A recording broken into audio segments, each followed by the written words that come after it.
Bismillahirrahmanirrahim. Assalamualaikum warahmatullahi wabarakatuh. Oke, kali ini Bu Dewi akan bahas salah satu bangun ruang sisi datar, yaitu limas. Yang pertama, Bu Dewi akan bahas unsur-unsur limas terlebih dahulu. Nah, di sini nanti akan ada 3 unsur.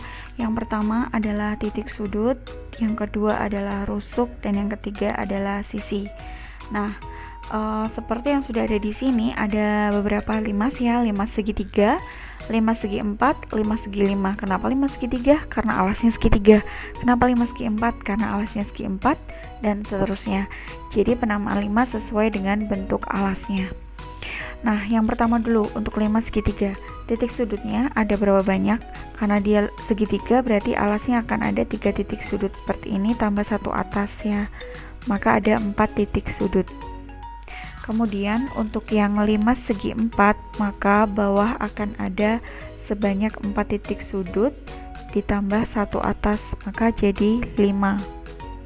Kemudian untuk yang limas segi 5, maka bawah akan ada sebanyak 5 titik sudut ditambah 1 atas, maka titik sudutnya untuk limas segi 5 adalah 6. Berarti kalau limas segi 7, ya untuk alasnya ada 7 titik sudut tambah 1 atas jadi 8. Limas segi 100 berarti bawah akan ada 100 titik sudut tambah 1 bagian atas jadi 101. Maka kita bisa generalisasikan ya, untuk yang limas segi n. Limas segi n itu nanti berarti untuk bagian alasnya itu akan ada sebanyak n titik sudut tambah 1 bagian atas ya. Maka untuk limas segi n titik sudutnya akan ada sebanyak n tambah 1. Kemudian untuk rusuknya, nah untuk yang limas segitiga dulu, rusuknya ada 3 bagian bawah, 1, 2, 3. Kemudian yang rusuk tegaknya itu ada 3 juga, 1, 2, 3.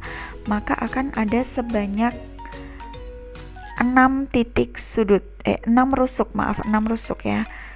Bagian bawahnya 3, kemudian rusuk tegaknya juga 3, jadi 6. Kemudian untuk limas segi 4, maka untuk rusuknya bagian bawah itu ada 4 rusuk, 1, 2, 3, 4. Rusuk tegaknya juga 4, 1, 2, 3, 4 ya. Maka akan ada sebanyak 8 rusuk ya, bawah ada 4 rusuk, rusuk tegaknya juga 4, jadi 8.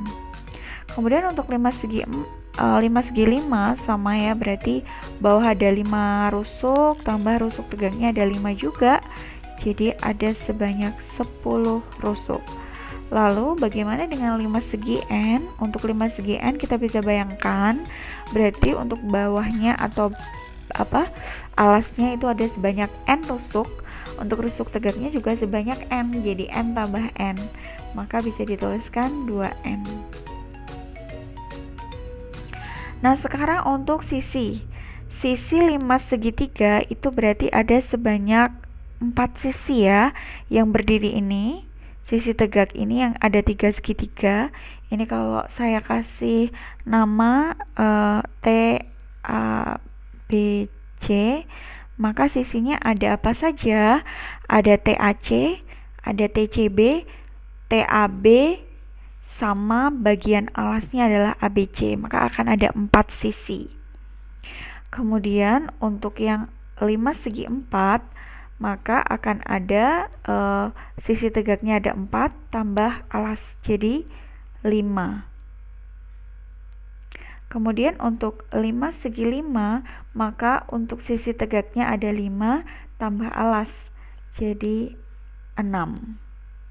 Maka untuk limas segi n, untuk sisinya bawah, untuk yang sisi tegaknya ada sebanyak n dong ya kan, tambah bagian alasnya tambah 1, berarti ada sebanyak n tambah 1. Nah, ini bisa kita gunakan ya, rumus ini bisa kita gunakan, tapi harus tahu ya kenapa bisa n plus 1, 2n ya, itu harus tahu, begitu. Nah, sekarang untuk kerangka limas ya, seperti yang kalian tahu, kerangka limas itu ya berarti sama aja dengan rusuk-rusuk limasnya, kita jumlahkan semuanya gitu ya. Saya lanjut ke soal aja.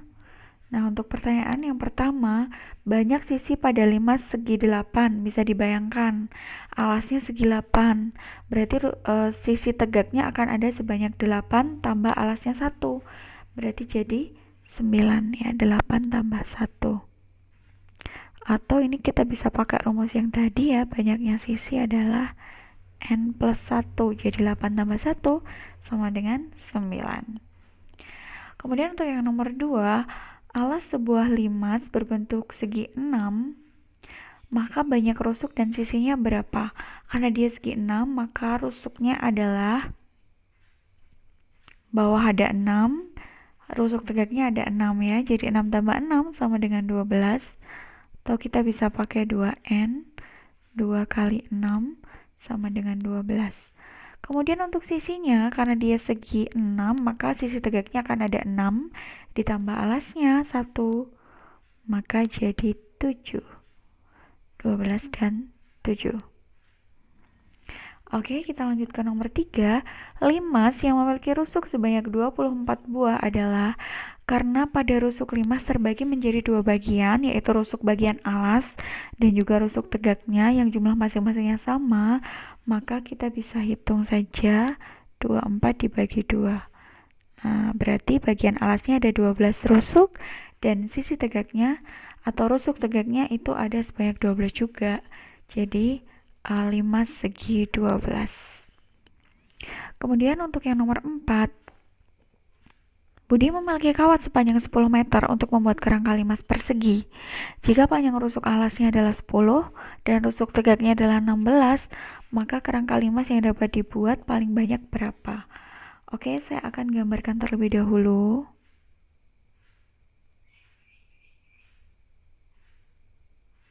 Nah, karena dia limas persegi, berarti alasnya berupa persegi seperti ini. Nah, bagian alasnya ini rusuknya adalah 10. Kemudian untuk yang rusuk tegaknya ini, dia panjangnya 16.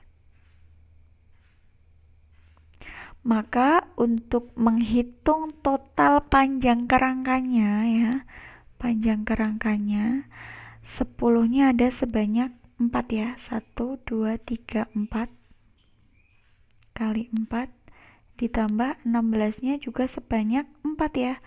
1, 2, 3, 4 karena rusuk tegaknya 4 ya. Maka totalnya adalah 40 ditambah 64. Jadi 104 cm. Padahal kawat yang tersedia adalah 10 meter. Maka banyaknya kerangka yang bisa dibuat adalah, kita bagi aja ya, 10 meter kita bagi dengan 104 cm. Karena satunya masih berbeda, maka saya akan jadikan sama. 1 meter itu sama dengan 100 cm, maka 10 meter jadi 1000 cm dibagi 104 cm. Maka hasilnya adalah 9 ya. 9 masih sisa ya. Maka dari 10 meter kawat bisa dibuat maksimal adalah 9 kerangka ya. Jadi ini masih sisa ya. Kalau 104 kali 9 itu kan berarti 936 ya. Kalau 1000 diambilnya cuma 936, maka sisanya adalah 64 cm ya. Kebetulan di sini tidak ditanyakan sisanya, tapi harus tahu seperti itu ya. Baik, itu tadi pembahasan tentang unsur-unsur dan juga kerangka dari limas. Semoga bisa memberikan manfaat dan bisa memberikan pemahaman yang lebih untuk kalian terkait tentang limas. Sekian, wassalamualaikum warahmatullahi wabarakatuh.